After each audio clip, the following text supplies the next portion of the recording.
Welcome to my channel. कशा आहेत? I hope तुम्ही बरे असेल. मी पण बरी. आज बनवणार आहे हिरवी मूग आहे ही अख्खीवाली.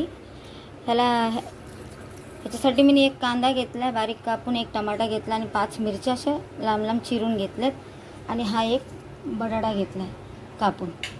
आता हे सगळं कुकरमध्ये मी टाकून घेणार आहे. आता हे सर्व कुकरमध्ये टाकलं. फक्त बटाटे नाही टाकले, बटाटे नंतर टाकणार. ही 3 शिट्टी काढून मग नंतर बटाट्याला 1 शिट्टी देणार ह्याच्यासोबतच नंतर. आता मी ह्याच्यात मीठ टाकून घेते आणि आपलं हे कुकर लावून घेते.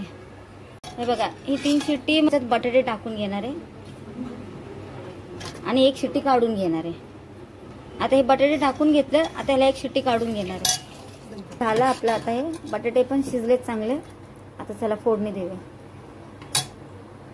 आता मसाले घेतलेत मी. हे 1 चमचा गरम मसाला, 1 चमचा लाल मसाला आणि 1 चमचा धनिया पावडर आहे आणि 1 चमचा आगरी मसाला आहे आणि 1 चमचा काश्मीरी लाल पावडर आहे आणि अर्धा चमचा हळद. तिखट बघा तुमच्या आवडीनुसार, तुम्हाला कसं लागते तसं. चला आता फोडणी देऊया. तो गरम झाला. याच्यात तेल टाकून घेते.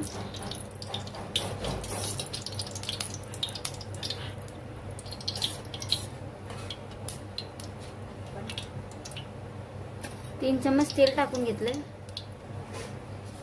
राई टाकून घेणार आहे 1 चमचा.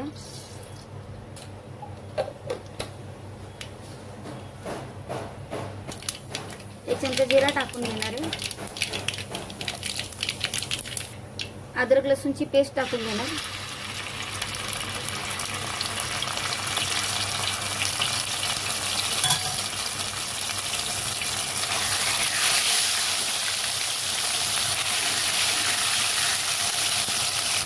कढीपत्ता टाकून घेते.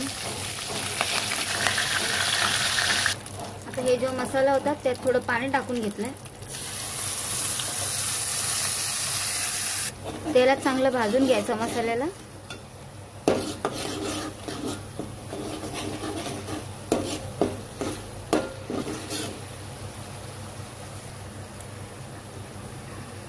आता ही डाळ टाकून घेते मुंगाची. ते चांगलं मिक्स करून घ्यायचं. हे बघा, टाकून घेतलं याच्यात. आता ते मिक्स करून घ्यायचं. आता याच्यात पाणी टाकून घ्यायचं. जेवढं हवं तेवढं पाणी टाकून घ्यायचं. पाणी टाकून घेतलेलं आहे. आता मीठ टाकून घ्यायचं चवीपुरतं. आता याला उकळी येऊ द्यायची चांगली. तर डाळीला उकळी यायला लागली हे टाकून द्यायचं. मिरची जरा भाजून घेतलं तेलात.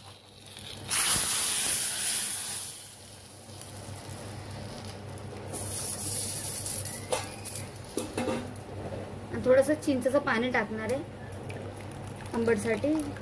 तुम्ही बघा तुम्हाला कसं करायचं. स्किप पण करू शकता तुम्ही. आता एक कोथिंबीर टाकून घेते. बघा, झाली आपली डाळ ही. आता हिरवे मूग. हे बघा, आपली डाळ ही झाली. आता हिरव्या मुंगाची डाळ झाली आहे. तुम्ही पण करून पहा आणि मला कमेंटमध्ये सांगा. माझ्या चॅनलला लाईक सबस्क्राईब करा, शेअर करा विसरू नका. खूप छान, एकदम मस्त दिसते बघा आणि टेस्टी बी खूप छान आहे. तुम्ही एकदा नक्की करून पहा आणि माझे व्हिडिओ पूर्ण पाहत जावा, स्किप करू नका. ठीक आहे, बाय.